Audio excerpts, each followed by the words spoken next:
could start by talking a little bit about what your motivation was. It wasn't necessarily to make a film. What made you pick up the camera and record those diaries? Thank you so much, and thank you so much, Chicken&Egg, for supporting this film. And actually, it was especially important support because I was not sure that I will manage to make this film. Because at the beginning of full-scale invasion, I was actually on the train. I was entering Donbass for the last shooting session of my previous film about teenagers from Donbass, We Will Not Fade Away. And I arrived and it was already the beginning of full-scale invasion, and I started to reflect what is my role now in this moment of history of my country. And I didn't feel any power inside myself as a director, like what you can do with your camera when bombs are falling on the heads of your family, friends, characters of your unfinished film. And I felt that it was not a time to continue making films. I was thinking about evocation of some of characters of my previous film, and I immediately thought about joining army. And at the moment I saw that one commander whom I knew very well from 2014, he was kind of made a call for volunteer soldiers to join his unit, and I immediately thought that I should go and join this unit. And at the beginning of the frontline, I didn't think even at all about like documenting like something was happening around. But after I started to think more and more about like saving memory, and we can often forget about saving memories, especially about our like emotions or our thoughts.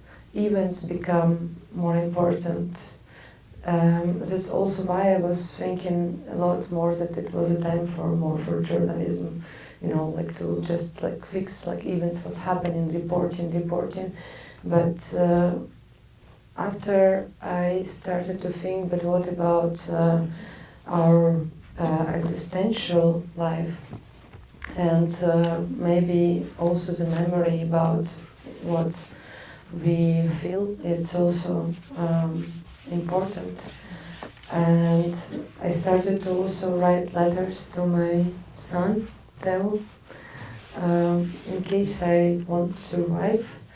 And when he will grow up, he will have lots of questions, and I wanted to answer these questions. I wanted to share with him some emotions, what I went through, to talk about experience, what we were all going through. But still it was something just I was saving as a diary, more for my family, for Théo, for my friends, brothers in arms. I didn't think that I would manage to transform it into film. And only after I came back from the front line, and just my brothers in arms started to die one after another, I started to reflect more and more about the value of this emotional memory. Not only about this factual memory, about events, what's happening around us, but also what we feel about these events, what we have in our hearts, and also transformation of these emotions. And just step by step, I started to kind of put together all letters, what I wrote, and what I filmed also.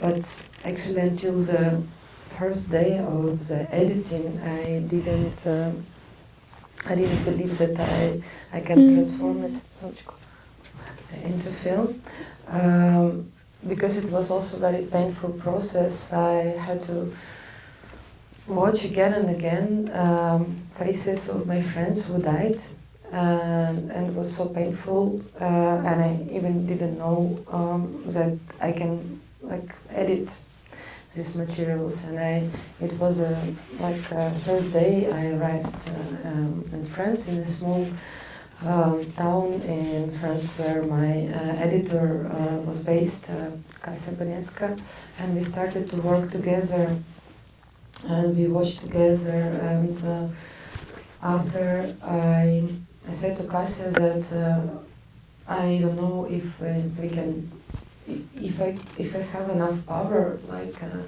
to work and to edit.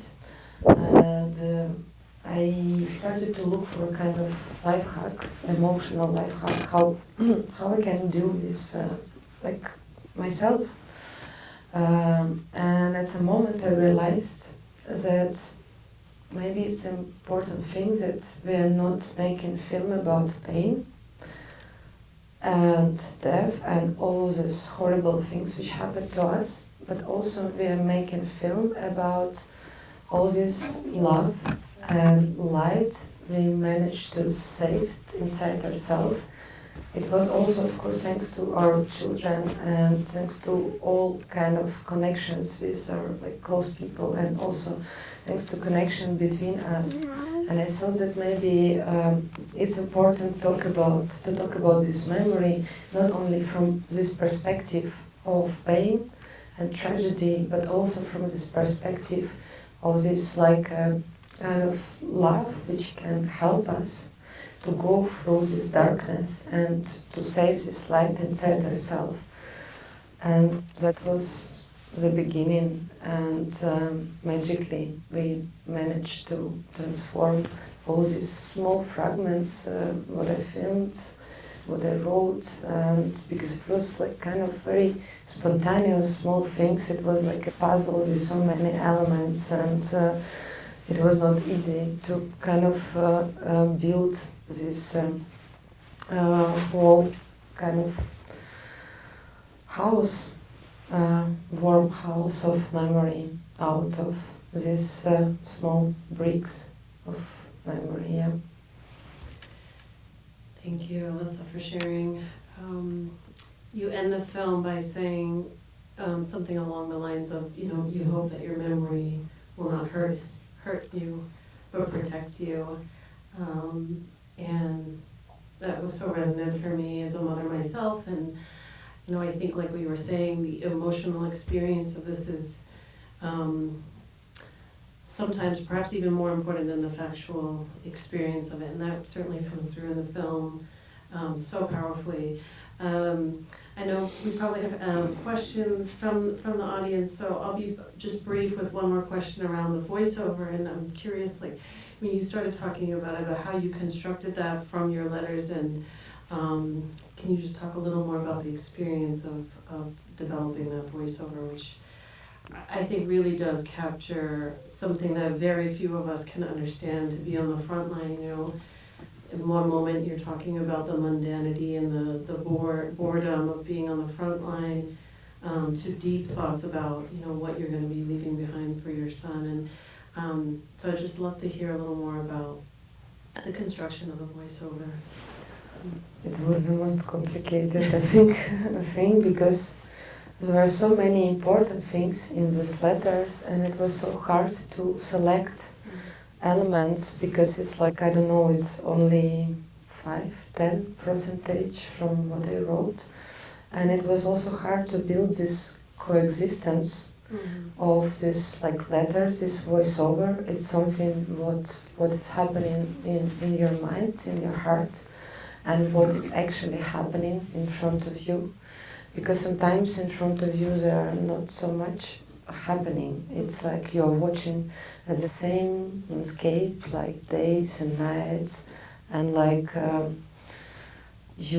but at the same time you think about so many different important existential things.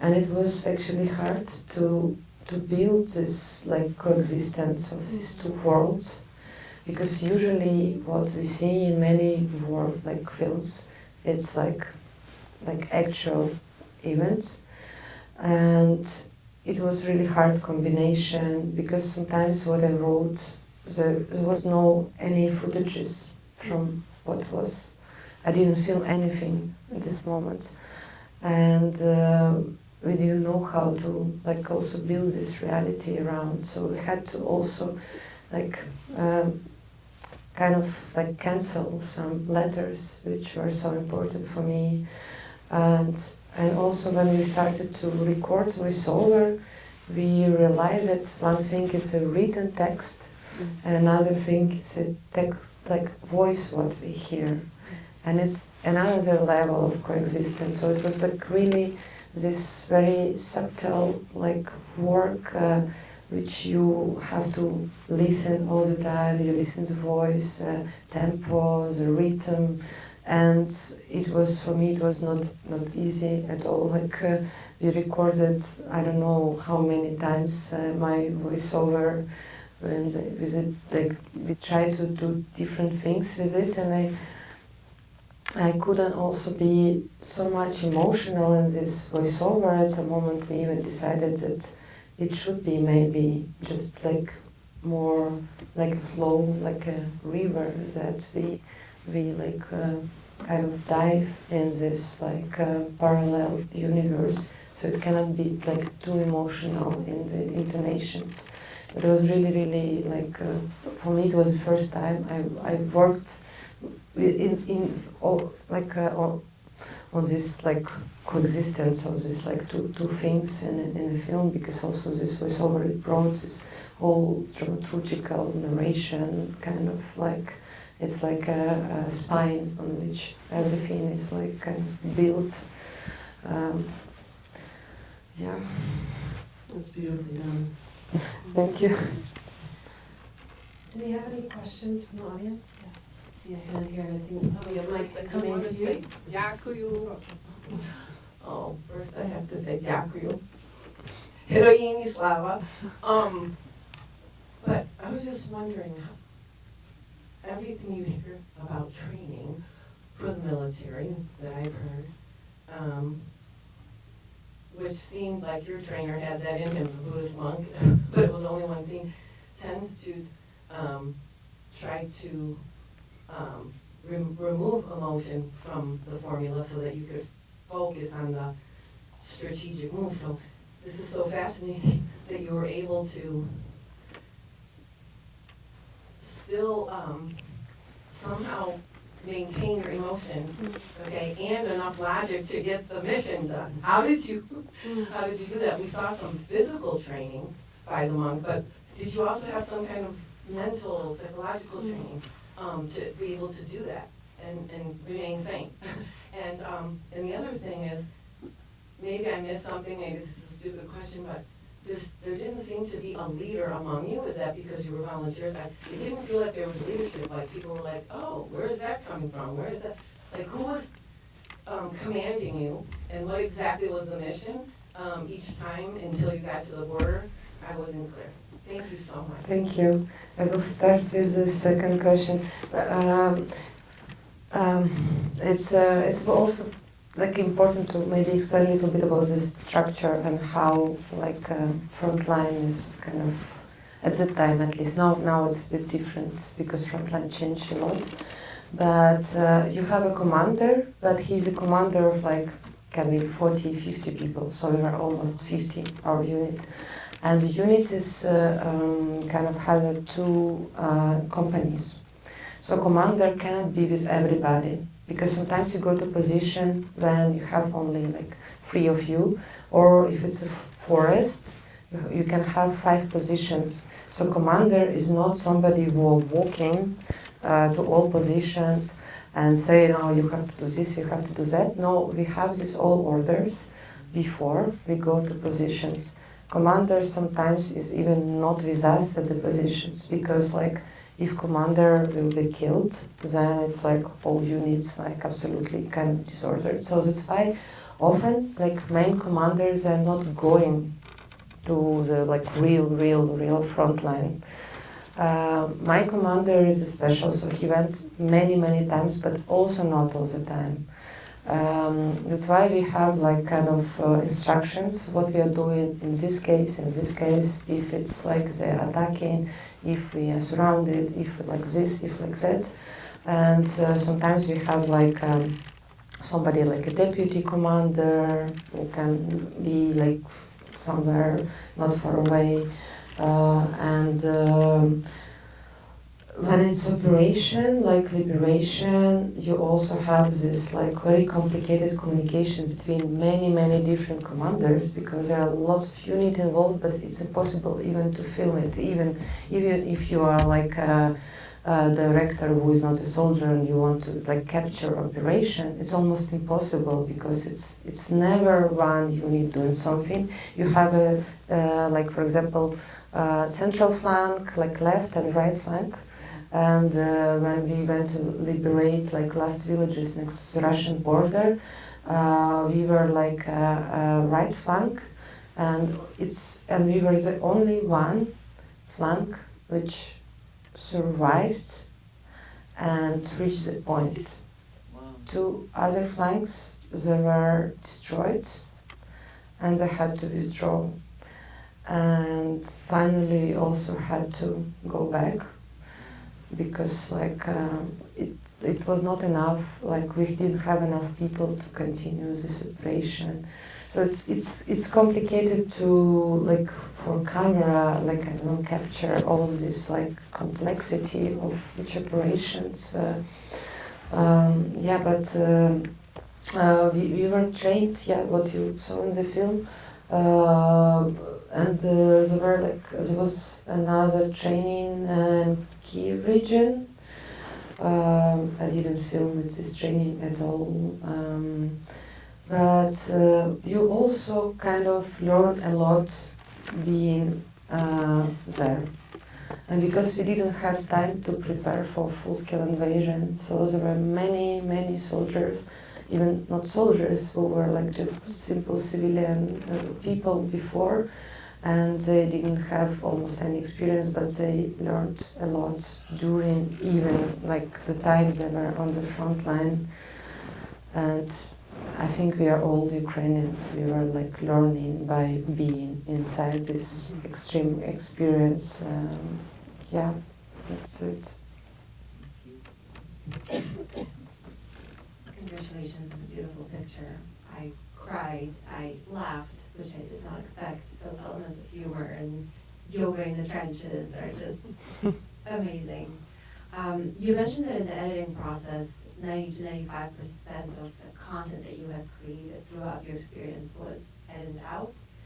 I wonder, what were the hardest, perhaps, pieces of it that you had to drop? The things that you wish you could have weaved into the narrative of the movie? If you can share a little bit about that. I can, thank you. It was a wedding. Wedding? Wedding. We had to cut wedding. Yeah. And I loved a lot the scene because we are all together, and it was a beautiful moment because it was actually a woman from a paramedic from my unit, married soldier from our unit, so they were in one unit, but they met much more before, but they decided. But it was somehow it has so different energy from the all rest. So we had to cut this scene, but I loved it so much. It was so heartwarming, like scene where like all our unit like was there, and it was hard decision. Yeah.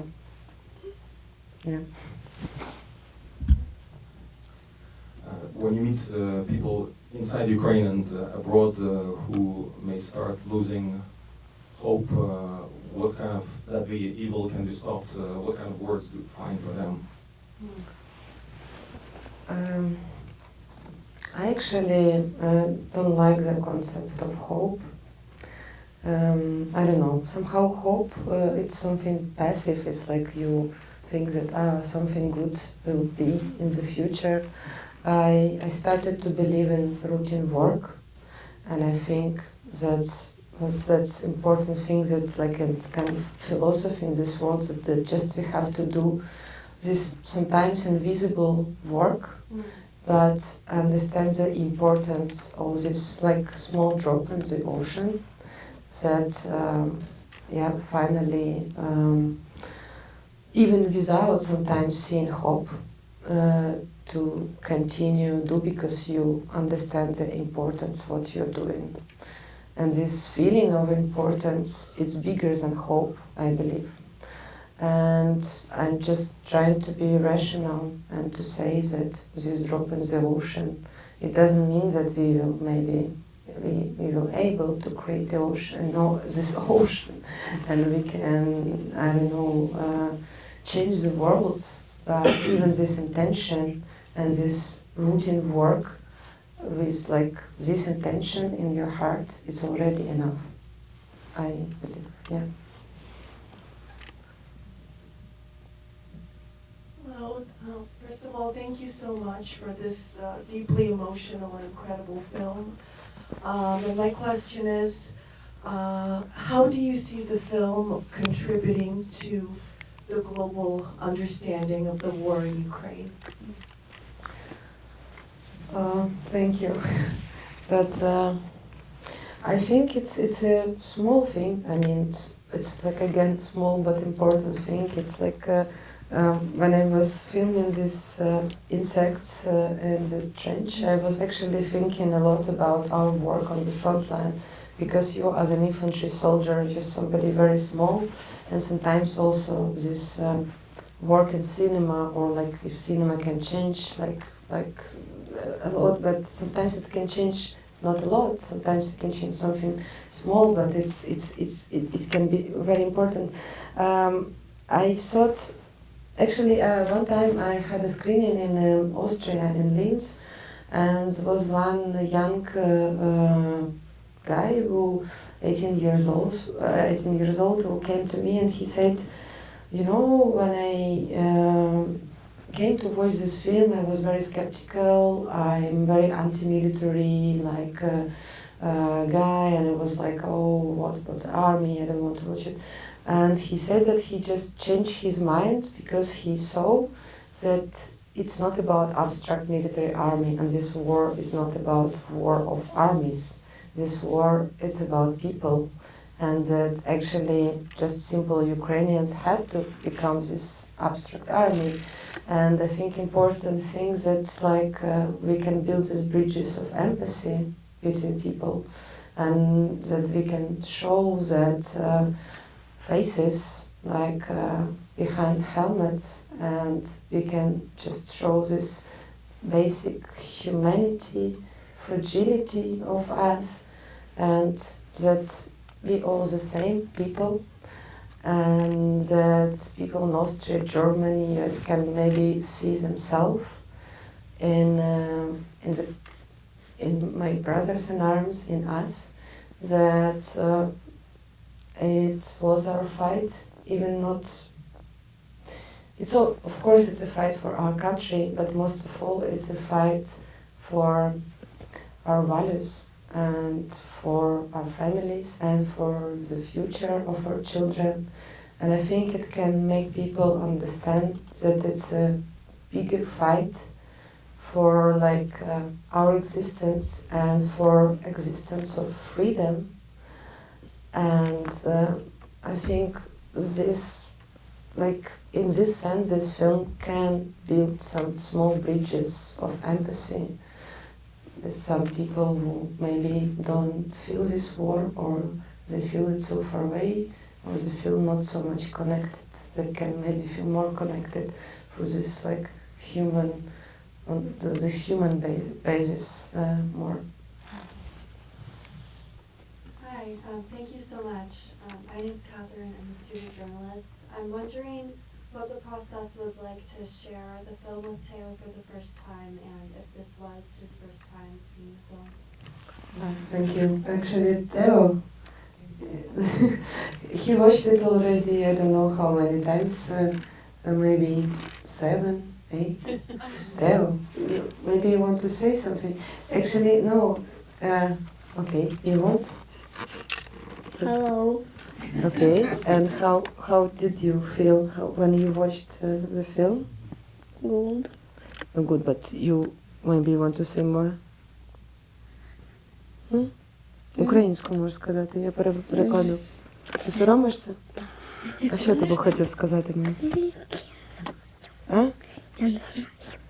Боїшся? Але тобі важливо це фільм? Скажи.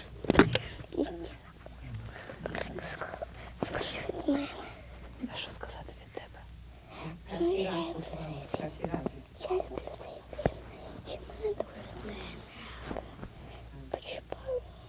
І мене дуже це знаєш. Yeah, Théo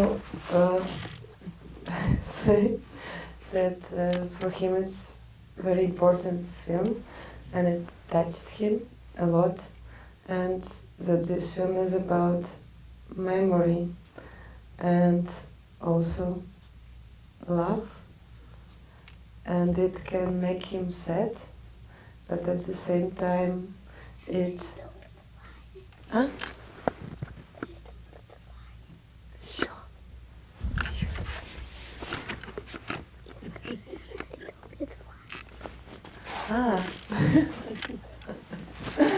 But at the same time it's also funny, so it's really bring, like different emotions to him, but it's important thing for him.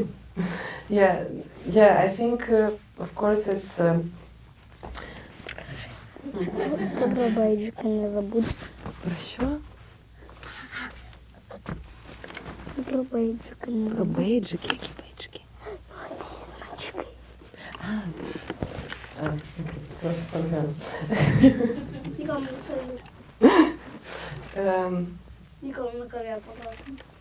But I think this film will become more, maybe like it will become a full puzzle for him when he will become adult, because like letters what I wrote, it was more for Théo in the future, because like it was hard to talk about kind of deep existential questions when he was 5 years old, and still I wanted to like save my feelings about it for him. So I hope we can have a more deep conversation with Théo in maybe 5 years, 10 years. Я за 1 хвилину. In 1 minute? Okay, maybe he will be ready also to share some more things in 1 minute. No, but it's always like this, like when we are with him at some screenings, but for me it's so important that he's coming here, even if he's not sharing a lot, but actually today he's sharing much more than before, I have to say.